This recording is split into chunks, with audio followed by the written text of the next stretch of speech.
Movie की शुरुआत 2029 से होती है, जहाँ पे हम एक स्पेस रिसर्च स्टेशन को देखते हैं जिसका नाम ओबेरोन है। स्पेस स्टेशन का काम होता है नए नए प्लैनेट्स को ढूंढना और उनके ऊपर रिसर्च करना, साथ ही साथ अंतरिक्ष की गतिविधियों पे नजर रखना। स्पेस स्टेशन ओबेरोन की सबसे अच्छी बात ये थी कि यहाँ पे इंसानों के साथ साथ एनिमल्स भी वर्क कर रहे थे, जो कि चिंपैंजी है, और यहाँ पे उन्हें बहुत अच्छे से ट्रेन किया जाता था, जहाँ पे किसी भी इमरजेंसी में वो इंसान के काम आ सके। वहीं पे हम एक पर्सन को देखते हैं जिसका नाम लियो डेविडसन है, और वो अपने फेवरेट चिंपैंजी पैरसिलियस को ट्रेनिंग दे रहा होता है। उनके दिन रेगुलर डेज की तरह ही चल रहे होते हैं और टीम भी अच्छे लगन और मेहनत के साथ काम कर रही होती है, और साथ साथ इन बंदरों को ट्रेनिंग देने का प्रोग्राम भी अच्छा चल रहा होता है। तभी एक दिन उनकी शिप में कोई हलचल होती है और स्पेस में एक इलेक्ट्रोमैग्नेटिक का स्टॉर्म आ जाता है, जिस वजह से उनकी स्पेस स्टेशन का पावर लॉस हो जाता है। वहीं इस तूफान के बारे में और जानने के लिए लियो का कैप्टन लियो के फेवरेट चिंपैंजी को स्पेस पॉड में इस तूफान के अंदर भेज देता है, ताकि इस तूफान के बारे में वो कोई जानकारी इकट्ठा कर पाए। पेरिक्लिस इलेक्ट्रोमैग्नेटिक तूफान के अंदर तो चला जाता है, लेकिन थोड़ी देर में उसका कॉन्टेक्ट उसकी टीम के साथ टूट जाता है। वहीं इनकी टीम को कोई भी ऑडियो और वीडियो विजुअल नहीं मिल रहे थे, इसीलिए वो ओवरराइड करके पेरिक्लिस चिंपैंजी को वापस बुलाने की कोशिश करते हैं, लेकिन फिर भी उसके स्पेस पॉड से कोई भी कॉन्टेक्ट नहीं बन पाता, जिस वजह से उनका स्पेस कैप्टन उसे वहीं छोड़ने की बात करता है थोड़ी देर के लिए, जब तक उनको समझ में नहीं आता कि वहाँ पे क्या हुआ है, और वो कोई भी रेस्क्यू मिशन उस पेरिक्लिस चिंपैंजी के लिए नहीं करते। ये बात सुन के लियो को बिल्कुल भी अच्छा नहीं लगता और वो अपने फेवरेट चिंपैंजी पेरिक्लिस को बचाने के लिए निकल जाता है। अपने कैप्टन के मना करने के बावजूद भी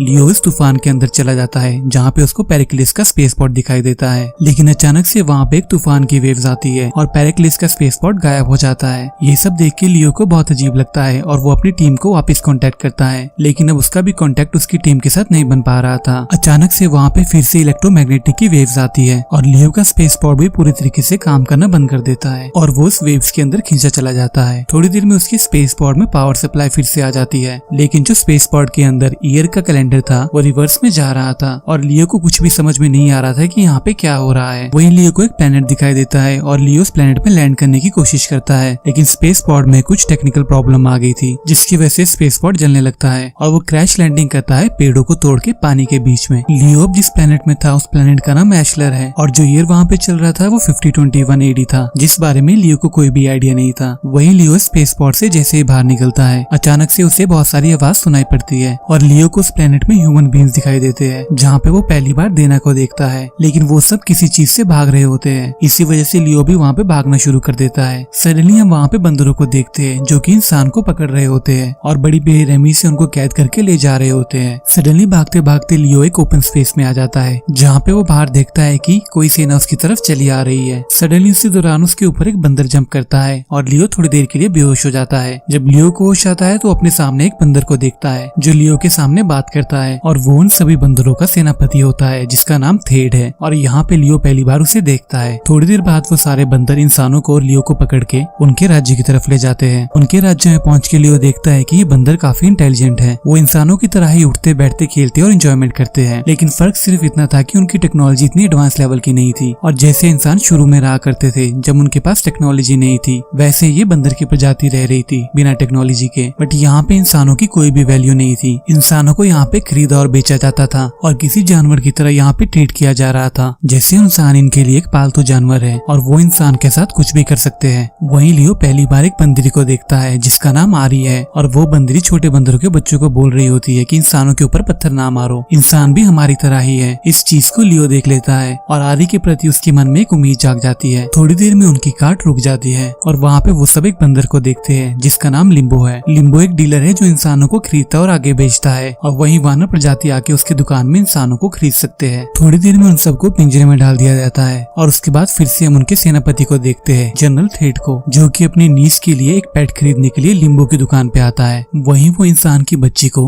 एज अ पेट गिफ्ट करता है अपनी नीस को, और इंसान की बच्ची को पट्टा पहना के अपने घर ले जाते हैं। थोड़ी देर बाद लिम्बो वहाँ पे गर्म रॉड से इंसानों की मार्किंग शुरू कर देता है, जिस चीज को वो बंदरी आरी देख लेती है और इसका विरोध करती है, क्योंकि उसके फादर्स वहाँ के सेनेटर थे और सारे पॉलिटिकल और पावर डिसीजन उसके डैड ही लिया करते थे। इस वजह से वो लिम्बो को मार्क करने के लिए मना करती है। लियो आरी को वहाँ पे देख लेता है और उससे मदद मांगता है, लेकिन तभी देना वहाँ से भागने की कोशिश करती है और लिम्बो के वर्कर उसे पकड़ लेते हैं। आरी एज अ हेल्प लियो और देना को खरीद लेती है ताकि वो उसके घर में एज अ स्लेव बन के काम कर सके, और वो लियो को इस पिंजरे से छुड़ा लेती है। वहीं शाम को लियो और दाना को सेनेटर के सामने पेश किया जाता है, जो कि आरी के फादर हैं, और वो आरी को बोलते हैं कि आज शाम को हमारे पास मेहमान आ रहे हैं और इन जंगली इंसानों को मेहमानों से दूर रखना। लेकिन लेकिन आरी लियो की तरफ देख के बोलती है कि ये इंसान डिफरेंट है और समहाउ देख के ऐसा लगता है कि आरी लियो के प्रति अट्रैक्ट है और वो उसे बहुत पसंद करती है। शाम को उनके घर में डिनर के लिए वही जनरल थेड आता है और कुछ और इम्पोर्टेंट गेस्ट भी होते हैं। वहीं लियो स्लेव की तरह उनके लिए काम कर रहा होता है और जनरल थेड उसके साथ वहाँ पे बहुत बदसलूकी करते हैं जो आरी को बिल्कुल भी अच्छा नहीं लगता और वो वहाँ से चली जाती है। डिनर खत्म होने के बाद जनरल थेड आरी के पास जाते हैं और आरी को बोलते हैं कि वो उसे बहुत पसंद करते हैं, लेकिन इंसानों के प्रति उसका प्यार जनरल को बिल्कुल पसंद नहीं। लेकिन आरी जनरल में कोई भी इंटरेस्ट नहीं दिखाती और जनरल वहाँ से चला जाता है। आरी के घर से निकलने के बाद जनरल के सोल्जर उससे कुछ बात करते हैं और उसे जंगल के बारे में बताते हैं जहाँ पे एक अजीब हादसा हुआ है। जनरल उनके साथ जंगल में चला जाता है और ये वही लोकेशन थी जहाँ पे लियो का स्पेसपोर्ट क्रैश हुआ था। जनरल अपने सोल्जर से पूछता है कि इस बारे में उन्होंने किसी को बताया तो नहीं, बट उसके सोल्जर मना करते हैं और जनरल उन दोनों सोल्जर को मार देता है, जिसका मतलब ये था कि जनरल कोई न कोई राज इंसानों के बारे में जानता था और वो नहीं चाहता था कि ये राज सबके सामने आए। वहीं दूसरी तरफ हम लियो को देखते हैं जो यहाँ से भागने का प्लान बनाता है और देना की मदद मांगता है कि वो उसे उसी लोकेशन पे ले जाए जहाँ से इन बंदरों ने उसे पकड़ा था। देना उसकी हेल्प करने के लिए मान जाती है, बट उसकी एक कंडीशन थी कि वो अपनी फैमिली के बिना यहाँ से नहीं जाएगी। वहीं लियो उसकी फैमिली को भी छुड़ा लेता है और वो सब साथ में वहाँ से भागना शुरू करते हैं। लेकिन तभी कुछ सोल्जर को पता लग जाता है कि कुछ इंसान यहाँ से भागने की कोशिश कर रहे हैं और वो चारों तरफ गश्त लगा के उनको ढूंढने की कोशिश करते हैं। वहीं भागते हुए लियो आरी से टकरा जाता है और वो आरी की हेल्प मांगता है कि वो उसे यहाँ से भागने में मदद करे। लियो आरी को बता देता है कि वो कहाँ से आया है और इसके बाद लियो जो उसे चीज दिखाएगा वो आरी की पूरी दुनिया हिला देगी। आरी लियो के प्रति अट्रैक्ट तो थी, सो वो लियो की बात को मान लेती है और उन सब इंसानों के साथ वो भी यहाँ से बाहर निकलने की कोशिश करती है। भागते हुए कुछ सोल्जर आरी को इंसानों के साथ देख लेते हैं और ये बात जाके वो अपने सेनापति को बताते हैं और अब आरी भी उनकी नजरों में उतनी ही गुनहगार थी। थोड़ी देर में लियो और बाकी के लोग उस सिटी से बाहर निकल जाते हैं और जंगल में पहुंच जाते हैं जहाँ पे लियो का स्पेस पॉड क्रैश हुआ था। लियो आरी को बताता है कि वो स्पेस पॉड में यहाँ पे उड़ के आया था और पानी के नीचे जाके स्पेस पॉड से अपना सामान निकालता है जिसमें एक लोकेटर, गन और काफी सामान पड़ा होता है। वहीं लियो उस लोकेटर से अपनी स्पेसशिप को कांटेक्ट करने की कोशिश करता है और उससे पता लगता है कि उसका स्पेस स्टेशन भी इसी प्लेनेट पे है और लियो अज्यूम करता है शायद से उसकी टीममेट उसे ढूंढते हुए इस प्लेनेट पे आ गए हैं। तभी वहाँ पे हम उस डीलर लिम्बो को देखते हैं जो लियो को रोकने की कोशिश करता है और उनके वर्कर फिर से उनको पकड़ के वापस ले जाने की कोशिश करते हैं, लेकिन इस बार लियो अपनी गन की पावर दिखाता है और उसके वर्कर भाग जाते हैं और वो उस डीलर को भी अपने साथ बंदी बना लेते हैं। लेकिन थोड़ी देर बाद आरी का बॉडीगार्ड उस गन को तोड़ देता है क्योंकि वो ह्यूमंस पे बिल्कुल भी बिलीव नहीं कर सकता था। सो अब लियो फिर से पावरलेस हो जाता है। वहीं दूसरी तरफ हम उस सेनापति थेड को देखते हैं जो आरी के फादर सेनेटर से एक डील करता है कि उसे पूरी आर्मी की पावर दे दी जाए, नहीं तो गद्दारी के जुर्म में वो उसकी बेटी आरी को मार देगा और आरी के फादर सेनेटर इस चीज के लिए मान जाते हैं। दूसरी तरफ लियो और बाकी के लोग अपनी मंजिल की ओर बढ़ रहे होते हैं। तभी वो लोकेटर उस जगह की लोकेशन दिखाता है जहाँ पे ये बंदर लोग नहीं जा सकते थे और उनका वहाँ पे जाना मना था। लियो आरी से पूछता है कि ऐसा क्यों है और आरी बताती है कि वो जगह उनके लिए पवित्र है जिसका नाम कलीमा है। वहीं पे पहली बार उनके भगवान सीमोस ने बंदर को उनकी इमेज में बनाया था, तो वहाँ जाना सबके लिए मना है। लेकिन लियो की शिप की लोकेशन भी उसी ओर दिखा रही होती है, तो वो सब उसी रास्ते को फॉलो करते हुए आगे बढ़ते हैं। दूसरी तरफ हम फिर से उस सेनापति बंदर को देखते हैं जो लियो को ढूंढने के लिए वहाँ से निकलने वाला होता है, लेकिन उससे पहले अचानक से उस सेनापति के फादर उसे मिलने के लिए बुलाते हैं और उस बंदर का फादर उसे बता देता है कि बहुत पहले इंसान हमारे मालिक थे और हम उनके गुलाम। लेकिन वो सेनापति बंदर इस बात पे यकीन नहीं करता, तो उसके फादर उसे एक गन दिखाते हैं जो उन्होंने एक पॉट में संभाल के रखी थी। तो वो उसे बताती है कि ये प्रूफ है इंसानों की टेक्नोलॉजी कितनी ज्यादा एडवांस थी और इस गन में 100 भाले की शक्तियां है। तो जो इंसान लियो से परेशान कर रहा है उसके जैसे और भी इंसान आएंगे और चाहे कुछ भी हो वो इस इंसान को कलीमा तक कभी भी ना पहुंचने दे, क्योंकि कलीमा में वो प्रूफ है जो इस चीज को साबित कर देंगे कि इंसान उनके मालिक थे।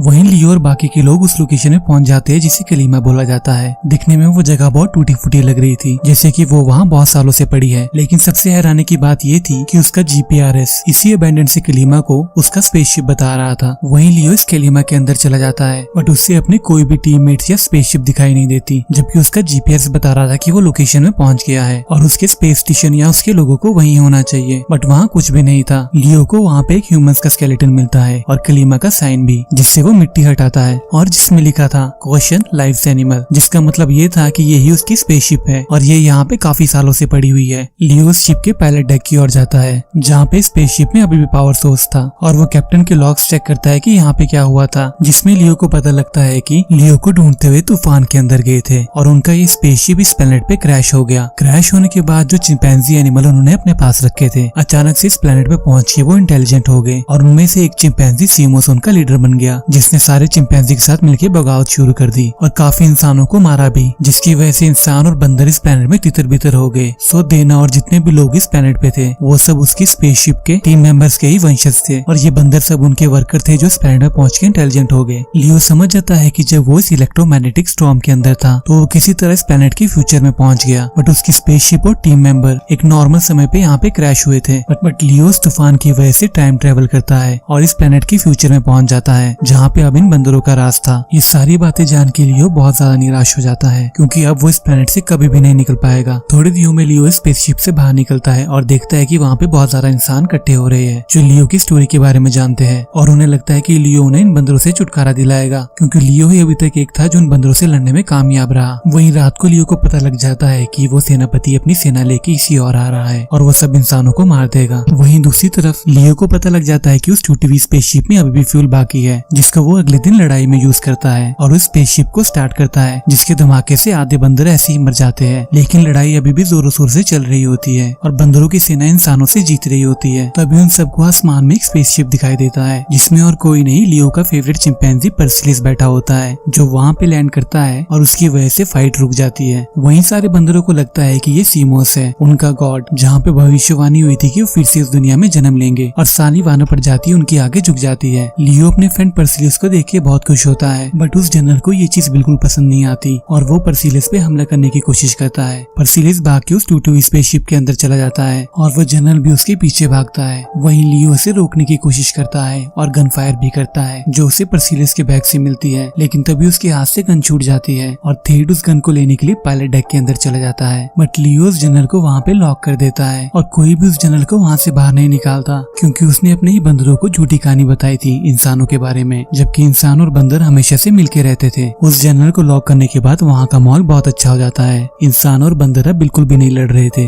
लियो अपने फेवरेट चिंपैंजी को आरी को देता है और बोलता है कि इसका ध्यान रखना और उसके बाद आरी को किस दे के वहाँ से स्पेस पॉड में बैठ जाता है। वहीं लियो अर्थ का डेस्टिनेशन टाइप करता है और उस प्लेनेट से निकल जाता है। वहाँ के लोग बिल्कुल नहीं चाहते थे कि लियो इस प्लेनेट को छोड़ के जाए, लेकिन लियो रुकता नहीं और वहाँ से चला जाता है। वहीं लियो को रास्ते में फिर से इलेक्ट्रोमैग्नेटिक का तूफान मिलता है और लियो फिर से उसके अंदर चला जाता है और अर्थ प्लेनेट के फ्यूचर में पहुंच जाता है in the year of 2158। Earth planet में पहुंच के लियो की फिर से क्रैश लैंडिंग होती है, लेकिन इस बार उसका स्पेस पॉड वॉशिंगटन डीसी में क्रैश होता है जहाँ पे अब्राहम लिंकन का स्टैच्यू है। बट लियो वहाँ पे देखता है कि अब्राहम लिंकन का स्टैच्यू वहाँ पे नहीं है, वहाँ पे जनरल टेड का स्टैच्यू है जो उसकी याद में बनाया गया है और वहाँ पे लिखा था कि जनरल टेड ने इस प्लेनेट को बचाया है। थोड़ी देर में वहाँ पे पुलिस, एम्बुलेंस और बाकी की कार और मोटरसाइकिल आ जाती है, बट उसमें से कोई भी इंसान नहीं निकलता, सबके सब बंदर ही होते हैं जो लियो को हैंड रेस करने के लिए बोलते हैं और लियो को पकड़ लेते हैं और इसी के साथ ये मूवी एंड हो जाती है। सो फ्रेंड, इस मूवी की एंडिंग समझना थोड़ा डिफिकल्ट है, चलिए इजी कर देते हैं। जनरल टेड को लियो मारता नहीं और इसी स्पेसशिप में कैद करता है, लेकिन समहाउ मेरा ऐसा मानना है कि जनरल टेड ने इंसानों की टेक्नोलॉजी में काफी रिसर्च की थी और काफी सालों के बाद वो भी एक स्पेसशिप बनाने में कामयाब रहा और अपनी सेना लेके लियो के टाइम से पहले अर्थ में चला गया, जहाँ पे उस सेनापति टेड ने सारे इंसानों को मार दिया और उसके बाद अर्थ में कब्जा कर लिया। और लियो जब अर्थ के फ्यूचर में जाता है तब उसे कोई इंसान नहीं मिलता क्योंकि जनरल टेड उससे पहले ही वहाँ पे आके सारे इंसानों को मार चुका था और ये अर्थ प्लेनेट अब बंदरों का प्लेनेट बन गया। अगर लियो उसी प्लेनेट में रुक के इंसानों को डेवलप करने में मदद करता तो ना जनरल टेड वहाँ से भाग पाता और ना ही इंसानों की टेक्नोलॉजी को अच्छे से समझ पाता। तो अल्टीमेटली देखा जाए तो ये सब लियो का ही करा धरा है। उससे उसी प्लेनेट अशुलर में रुक के इंसानों की मदद करनी चाहिए थी, ना कि वहाँ से भाग जाना चाहिए था वापस अर्थ की तरफ। उम्मीद करता हूँ कि ये स्टोरी आपको पसंद आई होगी। चैनल को सब्सक्राइब करना मत भूलिए। तब तक के लिए good bye and take care.